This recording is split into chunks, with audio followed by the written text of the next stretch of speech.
المغرب أول فريق عربي يحرز نتيجة فوز بكأس العالم 2026. المغرب شرف العرب. نحن ليش ما يكون عندنا الجرأة ونقول أن المنتخب المغربي هو أفضل منتخب في هذه البطولة. كل سلطنة عمان اليوم مع مملكة المغرب، كل التوفيق بإذن الله تعالى لفخر العرب مملكة المغرب. المغرب للتاريخ، اقسم بالله للتاريخ، اقسم بالله للتاريخ، والله العظيم التاريخ.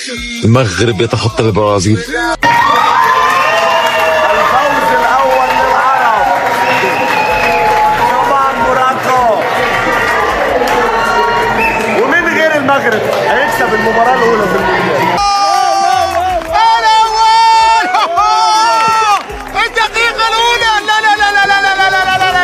منتخب أول يحسسك بفخر إنك أنت عربي. والله ما قد شفت منتخب عربي يلعب بدل أداء في كأس العالم. عمي منتخب يحببك في كرة القدم، منتخب يخليك تقعد له تسهر له. أول شيء بتقولون البرازيل والبداية تشوف اسكتلندا.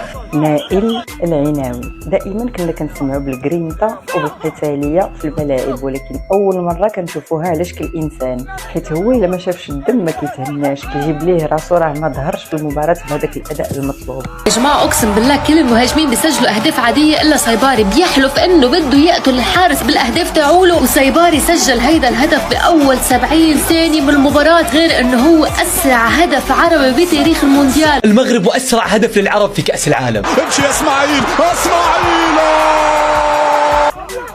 شو هاد الكره كيداروا لها؟ انت شو الحال كيفاش نطيف معاهم والكره ما كتشوفش؟ وشو هذا شوف هاد الكره كيفاش دايره. راه شي تصاور الاخوان راه هرب ليا والله خوتي تقاصحين هادو وقاصحين. نهضر لك انا بدون عاطفه من الاخر، اقسم بالله العلي العظيم غير هاربين فوت. والله المنتخب المغربي غير هارب نيفو، هارب بزاف، ما يهموش كاع شنو الخصم واش يكون، يدخل يحوس يربح. لاكسيو الاولى بيوت ربحوا والله لا ربحوا، كانت باينه زعما من لعب بريمير ميطون كاع السيطره تما سيطروا غايه لاباس. اكتر حاجه لفتت نظري في منتخب المغرب، اتمنى تكون في منتخبي في الماتش اللي جاي قدام ايسلندا، وهي الجديه في المباراه، وبالذات الجديه في النواحي الدفاعيه. منتخب المغرب متقدم 1-0 وفي اخر الشوط الاول بيدافع كانه بيدافع خلاص، انا ما فيش حد هيجيب جول. الدرس اللي تديه من هذه البارتيه هي الحراره، كي تكون بارد غير روح فوت عطله في جوجور المالدي وقت يكمل المونديال. مروك ربحوا خاوتي، قسما بالله غدوه راني في السوق، مرا رفدت تبقي نعاونها، دعي لي مروك تإليميني، راجل كبير عمام ما يشوفش نقطعها طريق، دعي لي مروك تإليميني. والله يديك اللارو. يا اخي ده الواحد كان قرب ينسى الفرحه، كل يوم كنت بتمنى منتخب عربي واحد يعمل لنا برستيج بقى في البطوله دي، لان معظم المنتخبات اللي احنا قابلناهم في اللي جرح كبريانا وجرح هيبتنا، وفي برضه اللي خدش حقنا خالص. المنتخب المغربي بيفوز على اسكتلندا الضعيف اللي كان مستسلم امام منتخب المغرب، هدف ولا اجمل ولا اروع من اسماعيل السايبري. هو منتخب عربي لكن كل اللعيبه لعيبه محترفه بعقليات اوروبيه، لعيبه كلها بتلعب في كواليتي عالي في انديه كبيره، فحتى الولاد الصغيرين انديه اوروبا كلها بتتكلم عنهم، هم عقليه ومنتاليتي مختلف خالص عننا. عشان كده بقى الفريق بيقول لك يقدر، لا هو خلاص كده مهيئ كده، مهيئ يوصل. يعني البطوله اللي فاتت وصل فين؟ نص نهائي البطوله دي ممكن يوصل نهائي. ايه المشكله؟ وفي كل ماتش يضحي بواحد العضو من الاعضاء ديالو في سبيل تحميس المنتخب الوطني. هذيك المره عينو وهذه المره سنانو، اللاعب الوحيد اللي في نهايه المقابله ما كيتبادل بالتوني ديالو مع حتى شي واحد، لانه دائما كيكون مقطع. هيدا تاريخ، هيدي ذاكرة، هيدي التاريخ.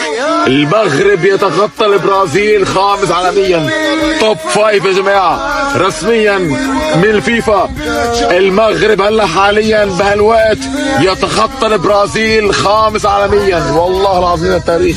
فوز المغرب كأول منتخب عربي بكأس العالم. المغرب ضد اسكتلندا، المغرب جايه بتعادل ايجابي ضد البرازيل، هتبغى اول فوز للعرب في هذا المونديال، وهالهدف يعتبر اسرع هدف في المونديال للحين. بعد مرور دقيقه و6 ثواني بينيه ساحره من ابراهيم دياز خلت اسماعيل الصباري منفرد في المرمى، وتسديده خياليه تعلقت في ال90 سجلت الهدف الاول لمصلحه المغرب في الملعب وفي المدرج وحتى في المغرب وفي كل بيت عربي. وباقي الشوط الاول كان استحواذ مغربي لكن ما كان في اي هدف ثاني. لاكسيو الاولى بيوت ما استناوش كاع، لاكسيو الاولى جات الصابيري حطها ديريكت في الشبك، يضغطوا يماركيو يلعبوا حراره، ما ماركيتهمش بلي يطاكيو في 11 ويولوا في 11 يتضاربوا. هذاك واسمو العناوي، الدم سالو من فمو، الدم سالو من فمو، ما عندهمش مالكيوت، هما ماشي كيكون جايهم جوال يولي النور يتخبى ويصدم يقابل بو. هذا الطفل خاوتي هذا راني مازالني مخلوع فيه، اقسم بالله غير شي يكون. لي كوز بانوا 5 دقائق توالا. دوزيام ميطون كانت ايكيليبري، شاولا بدون خطوره تامه. كي تفرج تعرف بلي المروك كانوا اكثر رغبه واكثر نجاعه واكثر حماس للفوز. السيد عنده افكار تكتيكيه زعما محترمه وكاع لا بريب ليزاكسيون واش عمل اكسيون تعاود تسيت ولا تاع البيت تعاود 2 فوا ولا 3 فوا. بيب خليت بريز يجي يتفرج على المروك اش كان 1-0 كونتر اسكتلندا. منتخب المغرب يقترب من دور 32. سيباري ضربها بفراب حتى البالون نسقط في الشبكه، ضربها بقلبها من الحراره والشراسه. تبع الحراره، تبع بونو، تبع لقطات اللي كان يتفرج يعرف. ماغري الشوط الثاني 10 دقائق ولا دقائق توالى ضغط منتخب اسكتلندا. بصح منتخب المغرب من اشرس المنتخبات في المونديال. خلوا عندكم الجرأة وخلكم واقعيين. المنتخب المغربي هو أفضل منتخب في هذه البطولة. 1-0 للمغرب. بزاف خوتي، يعني حاسدهم خوتي، اللهم حساد ولا منافق. انا نقول الصراحه خوتي ما دوكش. الهينا عليهم في قطر وصلوا الديمي فينال، تلهي عليهم دروك يدوها. اللهم اللي عنده سمي جبده يطلق على مروك خوتي ما دوكش بزاف والله لا بزاف خوتي. هم يتحركون لا، واللي يقول لي ترى اسكتلندا ضعاف، لا ما بضعاف. روبرتسون في ليفربول، ماكين في استون فيلا، والقائمه تطول. 3 أرباعهم في اوروبا، 3 أرباعهم في انديه كبيره في اوروبا. المشكله المنتخب المغربي يحببك في كره القدم، تستمتع. مو منتخب بس يدافع عشان يطلع بالنقطه، لا، منتخب عارف انه عنده امكانيات. وكان اسرع هدف افريقي بتاريخ المونديال واسرع هدف لحديد هلا بهيدي النسخه تاعيت المونديال. وانتم متخيلين الثنائيه اللي حيعملها سايباري مع كين مع البايرن؟ اقسم بالله انه ضربه معلم للبايرن انه خطفت سايباري قبل اي نادي ثاني. يعني غير انه باول مباراه سجل هدف على البرازيل، وهون كمان عم بيسجل اسرع هدف لحديد هلا بالمونديال وعم بيفوز المغرب. نورمال الطفل هذا راح يكون عفسه كبيره في المستقبل. هذا كان يسيني في ايكيب كبيره ويكمل بالنيفو هذا، والله غير يولي عفسه كبيره خاوتي ما شاء الله، والله غير شابي اقسم بالله غير شي يكون. والله اسكتلندا زعما سيا زعما شغل شي غاليز وسيا شغل زعما يدير قابلهم 11 جوار بانينهم 11 نصور من الاخر. تحوس باش ماركيني نديفوندي وكاع، تحوس باش نماركينك نطاكي وكاع، الدم يسير ما تماركينيش. ولكن يجي النهارده المغرب يقول لك بكاكه من هذا العبث يا حبيبي، وبيحقق اول انتصار عربي في كاس العالم. يا جماعه المغرب النهارده كسب 1-0، لكن والله يا صود الاطلس احنا كنا قادرين ان احنا نخليها نتيجه تاريخيه. يا جماعه احنا ابتدينا النهارده المباراه، اقول لك على اسماعيل صبيري قال لك ما فيش صبر، ما فيش اي حاجه، في الثانيه 70 بيسجل اسرع هدف في تاريخ المغرب في مونديالات كاس العالم.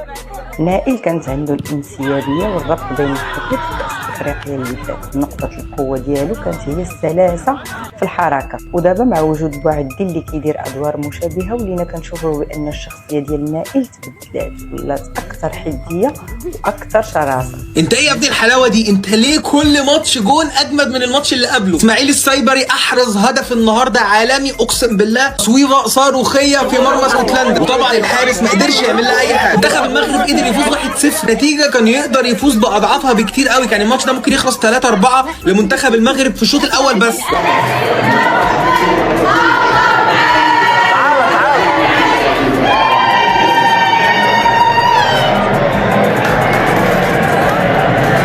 في كاس العالم كمان اللعيبه اللي عنده بتلعب في احسن انديه في اوروبا وبيتمرنوا مع احسن مدربين في العالم. الاداء بتاعهم ما بيفرقش خالص عن اللعيبه الاوروبيه، بل كمان بيتفوق عليهم. عندك ابراهيم دياز راجل بيلعب في ريال مدريد، حكيمي بطل اوروبا سنتين ورا بعض. بخلاف الله اكبر، الله اكبر، فوز المغرب كاول منتخب عربي ويتخطى البرازيل بهالوقت ليصبح خامس عالميا. الله اكبر يا جماعه، يا فخر جد جد جد جد جد جدك، مش جدك، يا فخر جد جد جد جدك.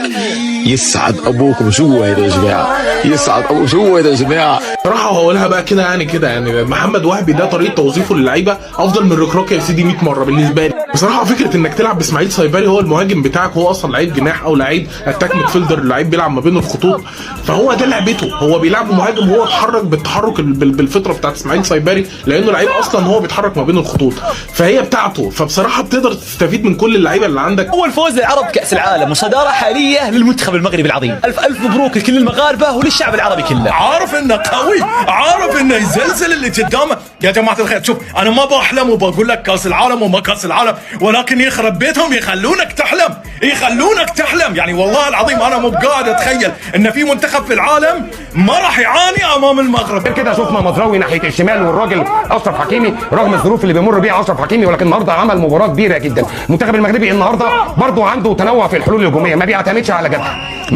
على جبهه ولا يمين ولا شمال، وتلاقيه في العمق وفي كل حته. رقم 2 كل اللعيبه اللي موجوده نجوم، ما ينفعش ان انت تشكر في حد وتتجاهل حد. شفنا النهارده المنتخب المغربي قسما بالله لعيبه كلها 10 رجاله لاسود الاطلس، وان شاء الله عقبال كل المنتخبات العربيه عشان نوصل رساله شديده اللهجه لكل المنتخبات اللي في المونديال. احنا يا اخويا ما بنخافش من حد. ولكن للاسف منتخب المغرب ضيع كتير قوي وما قدرش يستغل كل الفرص اللي جات له، وكان بسبب الفرص اللي ضاعت دي كان ممكن يندم عليها، خصوصا ان اسكتلندا في الشوط الثاني كانت اخطر من الشوط الاول، كان عندها شويه فرص خطيره، ولكن برضو منتخب المغرب حتى واداؤه قل في الشوط الثاني كان عنده برضو فرص كتير خطيره، ولكن ربنا عدى على خير وقدر منتخب المغرب انه يفوز بهدف لا شيء وبيحصد اول 3 نقاط في المجموعه. فالف مليون مبروك لشعب المغرب، وان شاء الله منتخب المغرب كده بنسبه كبيره هو خلاص ضمن الصعود. والله غير خاوتي يلعبوا صح على جال تريكو على جال العالم، يلعبوا على جال الشعب، على بالهم باللي كاين ناس اللي بلاصات من المغرب حتى الامريكان باش تجي تشوفهم. ايوه وين يامال وين يامال. اذا اطلب واتمنى. خلاص يعطيكم العافيه. الله يعطيكم العافيه ما قصرتوا يا شباب.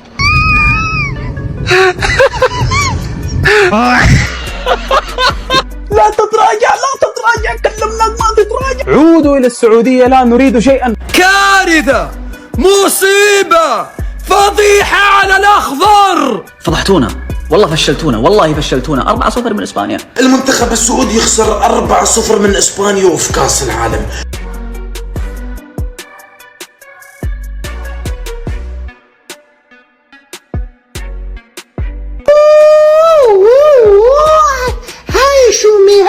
خساره مذله، فضيحه، اهانه. ما لنا الا المغرب، والله ما لنا الا المغرب، ديما المغرب. نعم